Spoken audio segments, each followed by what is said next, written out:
They crawl out of the darkness, grabbing and clawing to get themselves on the ground. Dripping with oil and sweat, they howl out. They are your toxic ex. What is a toxic ex, and what even is a toxic person? Actually, this is a question that I had, and I made a video about this 2 years ago, but I'm going to give you a quick recap so you can find out if maybe your ex is toxic, what you need to do about it, and what you need to know. Let's start with what a toxic person is, because we take this phrase for granted as if toxic people have just always been around and it's obvious what a toxic person is, but actually the phrase toxic person, from what I could tell from a psychological standpoint, has actually not been around that long. It started in 1969. So what I found going through the literature is that the first time somebody used the word toxic to describe a person, they were just trying to describe like a dynamic between people. The thing is that the only thing that this book that this psychologist wrote even talked about when it comes to toxic people is that there are toxic people who make you feel bad, and then there are nourishing people who make you feel good. And if you use that definition,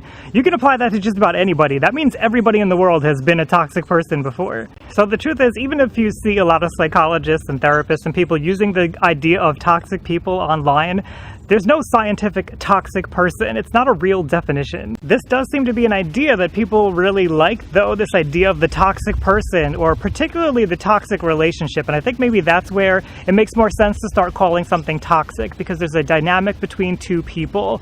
There's never just one person who's doing everything that harms the other person, because remember, the other person has the ability to set boundaries, to remove themselves from that person. Unless we're talking like extreme situations of captivity and kidnapping, you're probably able to do something about what's going on. Now, I certainly don't want to minimize anybody's experience. So if you've had maybe somebody who controlled your finances, or maybe somebody who was controlling in other ways, maybe physical ways, then certainly there are threats, and those are real threats, and those are important to take note of. So there are power imbalances in relationships where one person can have more control and one person can be doing more that's considered toxic. And here it might be appropriate to describe it as toxic, but I just want to make clear that when we're talking about the average everyday relationship, it's not a great idea to start calling people toxic and start dehumanizing them. Now, the reason why I'm saying this is because we all have maladaptive personality traits, or we have maladaptive patterns. We do things that are a little not so great, especially when it relates to other people. Now,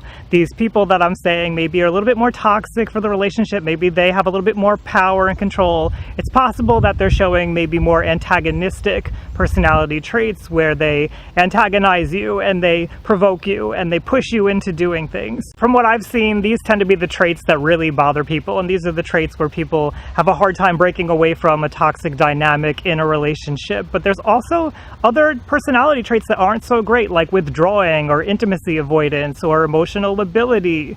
All of these things can bother somebody else and make it hard to have a relationship. And frankly, for me, I don't think it's that helpful to just label toxic like everything about a person. I think it's more helpful to look into the individual things about a person that makes it difficult to have a relationship with them, and look at those, and then go from there and decide whether or not you can have a relationship with this person or not, or what happened in your relationship that made you exes. Frankly, I think it helps to look at our own part in things and to look at our own maladaptive traits, because whether we try to get back together with this ex or whether we try to move on to somebody else, it'll benefit us. Another word of caution when it comes to toxic people and maladaptive personality traits and all of these ideas here, we have to be careful, because sometimes we're in relationships and we have a fight, something goes wrong, or somebody does something and it kind of bothers us, but we let it slide because we just met them and we don't really know, and maybe they're just going through a hard time.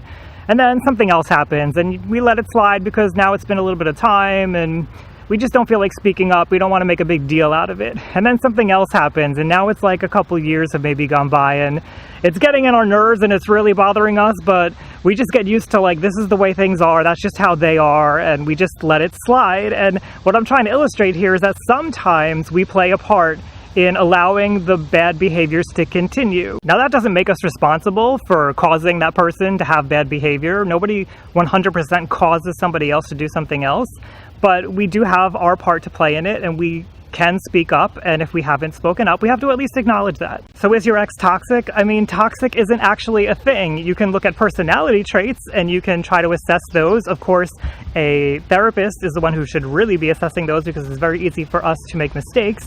But I wouldn't use the word toxic to describe anybody, whether that be your ex or yourself. So what do you think? Is it helpful to have the word toxic, or would you rather just look at people's personality traits? Let me know down below in the comments.